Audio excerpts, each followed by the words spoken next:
Like, subscribe and press the bell icon for more videos from PHN Learn. For more videos, download our app from the Play Store.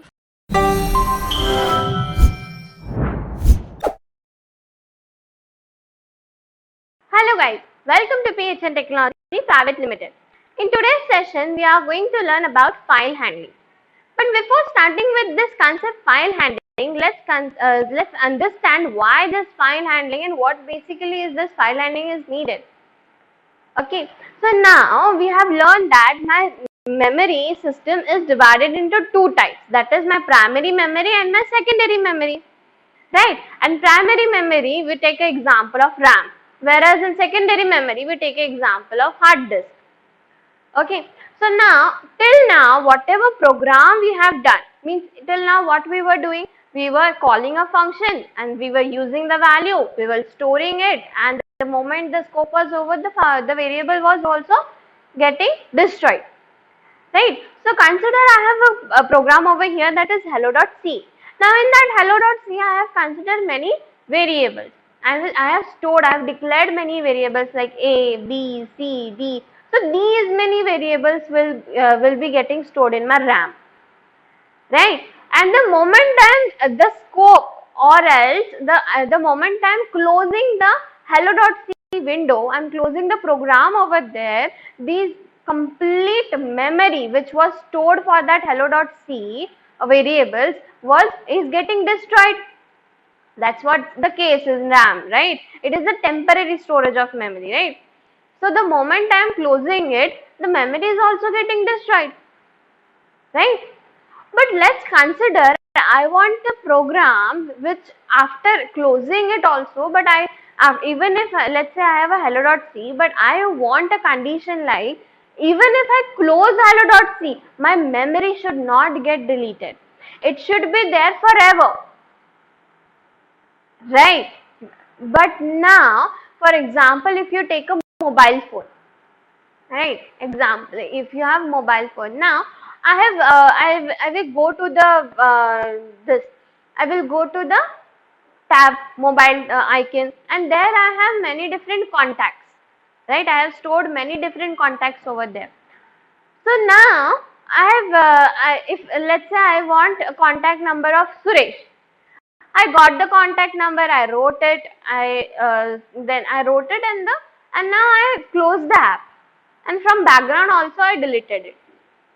So if at all till now whatever type of program I have done, if at all this mobile program, this mobile icon program is done through that program, then what will be the case here? The moment I am closing the icon, the moment I am destroying the life cycle of it, the mobile icon, then what will happen? The contact should get deleted, right? But is this the case in your mobile phone?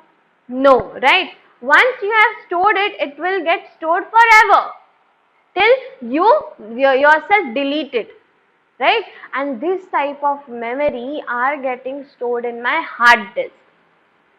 Means secondary memory stores such a memory in which you cannot if at all your program is closed, if at all your app is destroyed, but still you will not lose the content. The content will be there forever till you yourself delete it. These type of data are stored in my secondary memory. Okay. So now if I have data, like if let's say I have a file, let's say test.txt, I have this file and I want the data over there, this file to get accessed in my C programming. I have that file, but I want the data of that file to be accessed in my C programming. Means where I am coding in my C programming, I want the data from that file to get imported in my C program, like this. So this process is known as file handling. Whenever you are accessing data from the external storage, apart from your IDE, if you are accessing data from external storage, that means that process is known as your file handling. And if in C programming language, if at all you want a scenario where you want to store the data forever, means you are creating a code, let's say, of student management. Okay, now whatever data is coming over there, or whatever the data of student is there, you don't want to lose it. Once you close the program, you don't want to lose it. You want to store it forever, or at least till the student get graduate from your college, right? So till that you want to store the data of the student. So what will you do? You will store this data into your secondary memory. And the moment I am talking about secondary memory means what? You are storing this data in a form of file. You are storing this data into a file, and there in that particular file, this data will be stored. Even if you are closing your program, you are destroying it, the memory will not get destroyed. It will be there always. Okay, so for these purposes, file handling are used. Now, I have a file in my hard disk. Let's say that name of the file is my test.txt. Now, in my hard disk know that the file name is what? Test.txt. So, if at all I directly want to access it, what is my actual process? I will directly double click it, and that's it. I am getting the file. I am able to view that file.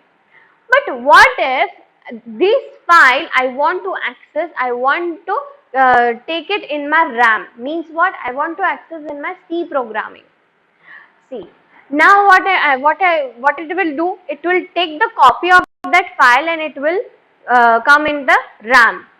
But now in the hard disk, what was the case? There the address means file test.txt was the address of that file. But here, after copying the file, the data is copied. That is fine. But now what is the name of this file? How can I address this? If I want to access this file in my C programming, then that particular area, that particular block should have some address, right? Through that address only I can access it in my C programming. That's what we have learned in our C programming, right? And the moment I tell you the word about address, what comes to your mind? Pointers. So, whenever you want to access a file in your C programming, you have to declare a pointer, and that pointer will store the address of your file, of that block. Your file is what? After coming in the RAM, your file is nothing but a block of storage, a block of code, a block of storage, right? So that block of storage you want to access in my C programming. So consider that block as your memory, and you have to allot that memory a address like this, and that through that address you can access it to your C programming. And this process of accessing the file, and when the hard disk, from the hard disk the file is getting copied in your RAM, this process is known as open, that is file opening, and this function is known as fopen in your file handling, that is in your C programming file handling. Okay, so this was the basic concept of your file handling, and this is how your file handling is. In the memory, your file is stored and your file is accessed when you are using your C programming. Now there are many different functions which you can perform through this while accessing the file. Means you can write in that file, you can open the file, you can even create a file. So how you can do these operations, we will see in the later session. Okay, so for this was all about today's session. So for now, thank you and goodbye. For more videos, download our app from the Play Store.